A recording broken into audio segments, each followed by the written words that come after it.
Maraz! Iflos! Sen ham mani do'stimmisan? Menga qara. Darding pulligini oldinroq aytganingda, og'zingga siqqanicha pul berardim, maraz! O'zingni bos o'rta, nima bo'pti? Sen menga farzandli bo'la olmaysan, to'miding? Ha, shunaqa. Men farzandli bo'la olar ekanman. Bo'ldi, o'zingni bos. O'tir. Odamga o'xshab gaplashsak bo'ladimi? Xo'sh. Kim aytdi senga farzandli bo'la olasan deb? Men boshqa urologga bordim. 10 yillik tajribaga ega urologga. Iloji bor dedi. Qanaqa qilib bolali bo'lishi mumkin? Chet elga olib borib, operatsiya qilaman dedi. Pul kerak dedi. Tushunarli. O'sha doktoring bilan bugun meni ko'rishtira olasanmi? Nima qilmoqchisan?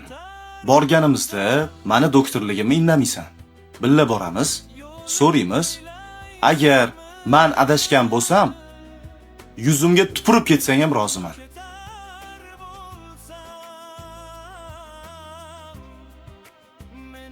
Konfutsiy aytganidek, hayot aslida sodda, ammo biz insonlar uni o'zimiz qiylashtirib yuboramiz. Akamiz ham shuncha yil mana begona ishlarni taqillatib yurgan ekanlar. Bugun bir ilojini topdik. Xudo xolisa, haftaning oxirlariga chet elda operatsiya qilamiz. Siz farzandli bo'lasiz. Qaysi yo'l bilan farzandli bo'la olaman? Bular sizga kim bo'ladilar? Yaqinmi? Ha, voy,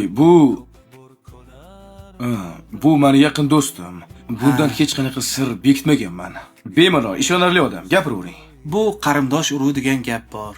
Qo'ni qo'shni, quda anda, eng yomoni ayolingiz oldida tilingiz qisuv bo'lishi. Bu yomon narsa, to'g'rimi aka? To'g'ri.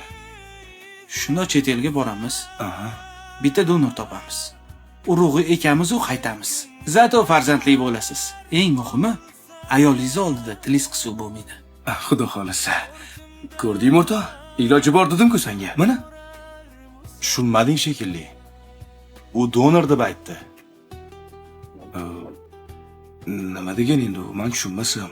Bu sani xotiningni folikulasini olib, birovni urug'ini qo'shib, sani bolali qilaman deyapti. Tushunmadim. Siz kimsiz?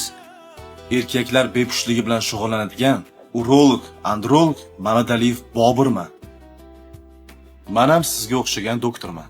Faqat farqimiz, men Xudodan, qonundan qo'rqadigan odamman. Iltimos, xonani bo'shatib qo'yinglar.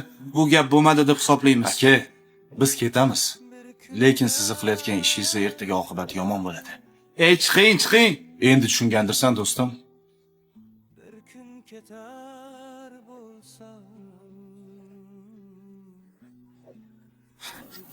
Doktor.